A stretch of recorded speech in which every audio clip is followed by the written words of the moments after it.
going to drive you up to the top of this hill. I got something I want to show you. You're going to like it, I think.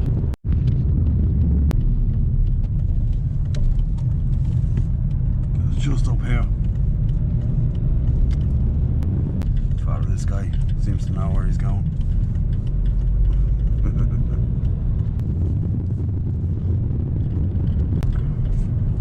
Nearly there now. So we've arrived.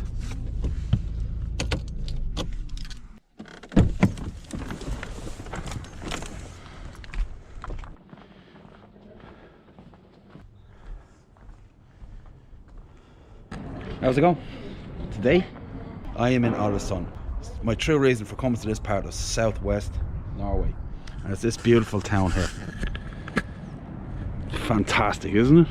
It's probably one of the most beautiful towns in Norway, but there's something that's going to happen here in this month running into April. There's going to be a cod spawn here and a herring spawn at the same time, and the cod come to eat the herring and to spawn at the same time. So it's like a dinner and a date, if you know what I mean. And that's why I'm here today. There is a myth that you cannot catch a fish under 15 kilos here, either from the shore or from a boat. We're going to test this theory out, see if it's true or not. This is why I'm here, and this is what I'm here to do, is to catch my personal best cod. Cod all the way up to 20 kilos are caught here, right down here, this part here, and also at this side here as well, but I believe it's mostly over this side here. 20 kilos from the shore. This is the task at hand. And is there any better place to do it than this majestic place? I mean, it's fantastic, isn't it? So I'm gonna go and source some bait. We're gonna start fishing. That's what we're gonna do. Yeah. So here we go, arriving down to the mark for the cod, and when I get here I see loads of boats. All those boats there, you see them? All them boats, they're all fishing for the cod. Arrived. They're all fishing for the cod as well. And this is the mark I chose, and it seems like I was in the right place anyway. So it was just a guess of mine that the fish would be here. This is the steepest part of the fjord, so I assume they're out there somewhere. They're all there for the same reason that I am, every single one of them, all out there for the cod, except the commercial boys. They're not allowed fish nets. The action's focused on this area here of Bjørgen Fjord. So this is where I'm going to fish here. Do I get lucky? Do I score my PB cod? We'll have to see anyway. So the water's nice and deep. The water here, 50 to 70 meters. It's kind of like a basin. I think that's why the fish are here. I think the herring colonize here, do their business, and so does the cod apparently. So we're gonna get the gear out and we're gonna get at it. Yeah. Okay, here we go. This is gonna be the first cast. The rig is the South African rig, because I think it'll work really well here. It's 8.0 circle, 7-ounce lead, 100-pound rig body, and a rotten bottom for the lead weight. So the baits are herring and mackerel. We're gonna get a cast out now and we'll see what happens.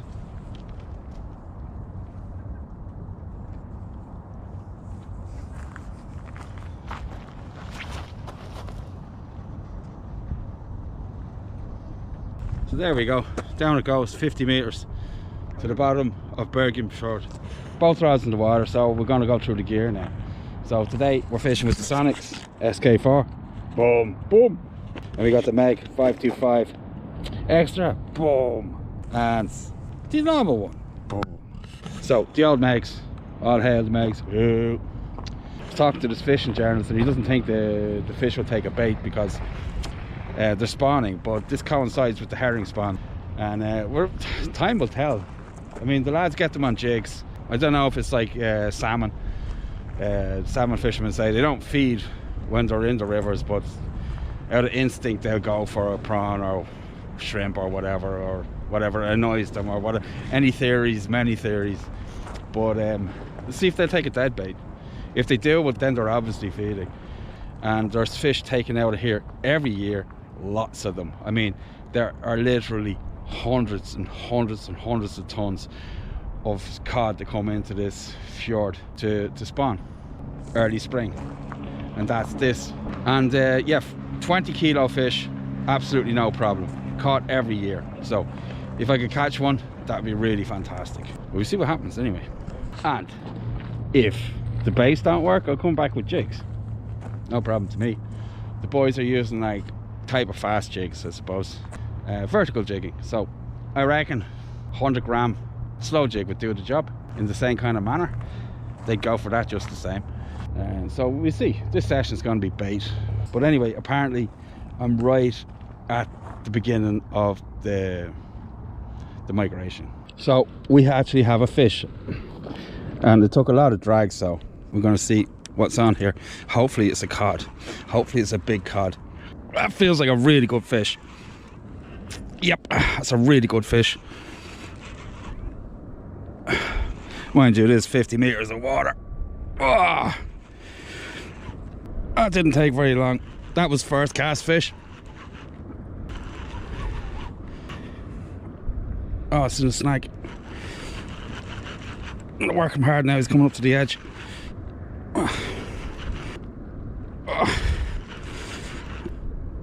Get up here, man. Right up to the edge. Here's the leader. Is this the first? Oh, it's a monster. Nice. Nice. Right, I'm gonna keep this fish as it goes. So he looks like about 10 anyway. So there we go. First one on deck, a giant cod. So my theory was right. They are still feeding. That's a hell of a fish. So, my foot there. I'm gonna stick a scales on it real quick. So I'm just gonna get the circle out there, out of his mouth. So I have my sling here. I was nowhere close. It's 8 and we got a fish on the other one. I'm gonna kill this guy. He's coming with me. So I got a slack line on the other rod as well. That's ridiculous, man. 2 baits straight into the water. Yeah, we're into another fish. Oh. There's a lot of winding. I cast it out over 100 meters. It's a lot of winding. 50 meters of water. Looks like I'm done really. If I can, I'll just return this fish regardless. I've only got one, 8 pounds. I think I'm going to get my 40-pound cod eventually. Not this one, but this trip anyway. Here's the leader. That's not that big at all. Well, he's going straight back. It's only a wee lad. So look, see, circle hooks. That's what it's all about, circle hooks. Ow. So look, there he is there. Even he felt heavy. So we just drop him straight back. Bye! So that's it there.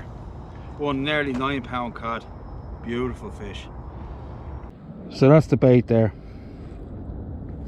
Yeah, it's fairly decent bait. That's like a whole mackerel fillet, a big mackerel. So that's it there. That's this is the South African rig I was telling you about. I did a video on this as well. I always wondered, would it work here like this 8-0 circle perfectly? 2 fish, one after another. Kept one, other one went back. This is a great way to fish. This is, as I was saying, this is a rod and bottom as well. Look at the bait directly behind the lead weight. No deflection from the rig body. Can't come off. Best rig in the world. Anyway, you can watch the video. This North meets South, it's called. It's a rig tutorial. I'll leave a link in the description. So we get this one thumped out as well. 3rd cast. See what we get now.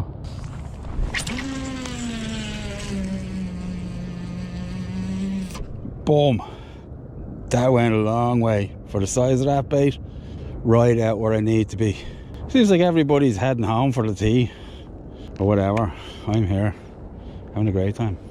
I did not think it was going to be this easy. This is the first time I've come here. This first 2 casts, 2 fish.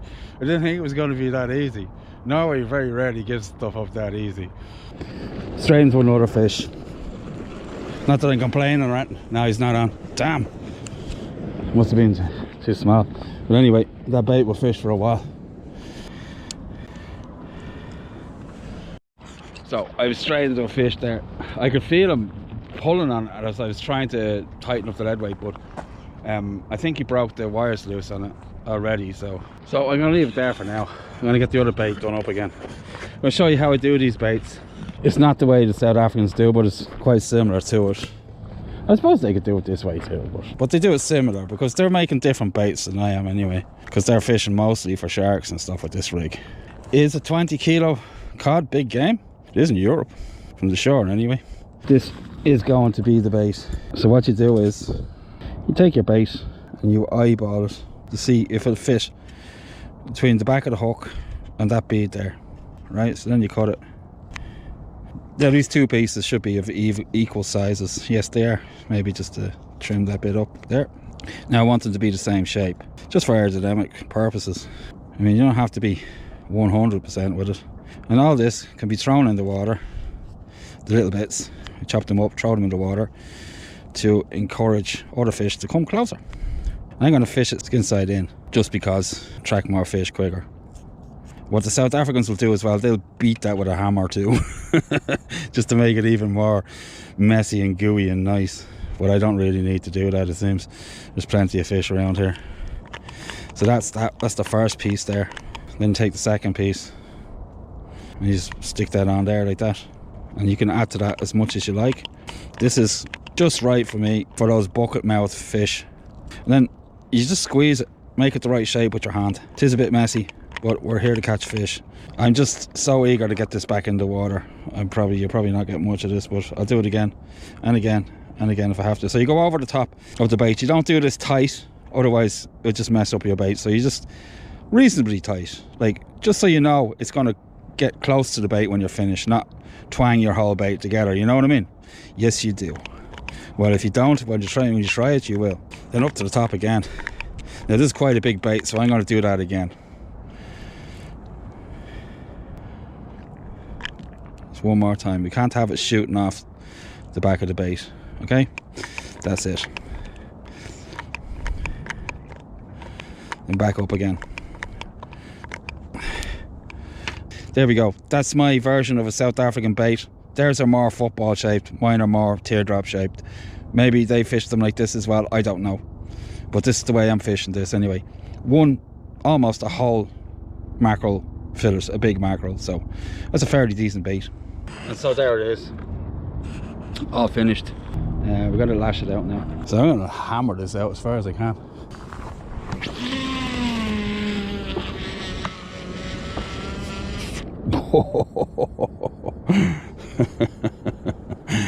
That one's going to pick me up a fish, no problem.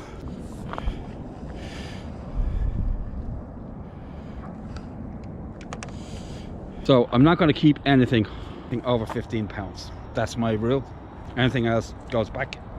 Where I heard about the whole folklore about the cod, not one cod being caught here under 15 kilos, was these two kids I met some years back here, and I was fishing for something else. We won't say what it is, and I came across these two kids anyway, and they were telling me about the cod migration into Bjergen Fjord. That's the first time I heard the folklore about fish never being under 15 kilos. Yeah, and eventually I've made it back here for the migration. First cast fish. So for the last few years I've been trying to determine whether or not circle hooks are a viable conservation tactic for cod, and it's not only my opinion, but it is actually a fact. Yes, they work wonderfully. There's no need for two hooks, just one circle hook and the bait below. That's all you need. I return 98% of my fish when I fish with circle hooks, if I want to return them, that is. Yeah, years of trying, but you just need to be on the fish to find out. And every time, this trip here is really proving it to me. I've been fishing nearly completely only circle hooks, and for the cod migration, that's the only thing I am going to fish is circle hooks, because if there's a chance that I might damage one of these big breeding fish, I don't want to do it. I'm not going to fish with J hooks. It's not a catch and release thing. So that's my plan. That's what I'm going to do. Seems like an 8-0, or I've got bigger ones. Will do the job, no problem. But 8-0, 9-0, you're good. But I haven't had any more fish since the first two, which is a bit depressing. But so I'm not sure what happened here. All of a sudden I was catching, then all the boat wet. Now I'm not catching. They've got fish finders, so I think they might know something. But I think the boats are starting to colonize again. Maybe they're only feeding on the incoming tide. Who knows? I have no knowledge about how this place fishes. Nobody fishes from the shore for the cod here. They only just do this stuff off boats. So I'm kind of going it alone here. I haven't seen and know anybody who's fished here from the shore for cod. The boats are starting to gather again, so I'm hopeful, really hopeful. So don't know what to do here. The boats have reconvened over there, and they have reconvened over here, but there's none. Well, there was none there before either. And if they're over there, right, there's no way that their fish finders can find the fish here. Just because they find fish over there doesn't mean that there's fish here. What the hell? Anyway, so I'm gonna put one out anyway. I'm fishing. So the tide is starting to move again. Most important, the tide is starting to move. So I'm not gonna fish into darkness today. Maybe just about. Next bait. Boom, huge bait. Let's go. Now remember, now I'm trying to catch a 40-pound fish here, so you got to be generous with the old baits, you know. Take them brakes off a little bit, then hammer it.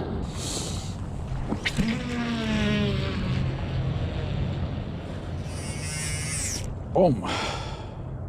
Down it goes. If it catches bitty a cod, nobody knows. But the boats are coming back, so I'm enthused again,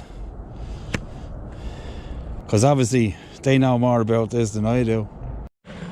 Now see if we can get some action for the camera. Didn't even get a chance to get the bite on or anything the last time. He just started screaming off while I was setting up. So this is going to be my last cast.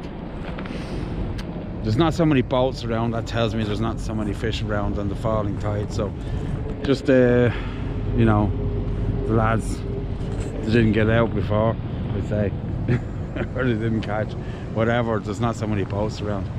I'm not getting any fish. So we'll reconvene on another date and we take this up. So I'm gonna get this one lashed out. We'll see if we can get one more. I don't think so. I mean, the Norwegians are all buggering off, so that shows me, yeah, it's not exactly the best time, otherwise they'd be here too. Now the boys are moving over here again. We give it another cast anyway. So I'm gonna blast another one out.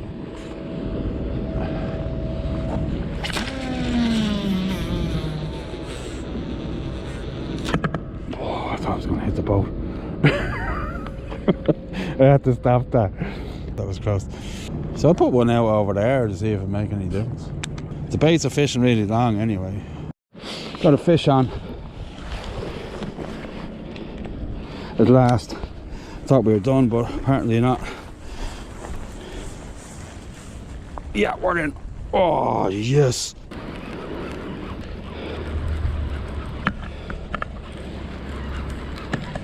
Get up here. I thought I was done. Oh man. Is this the hunt, the quest for the 40-pound cod over now, is it? I don't think so. Just about to go.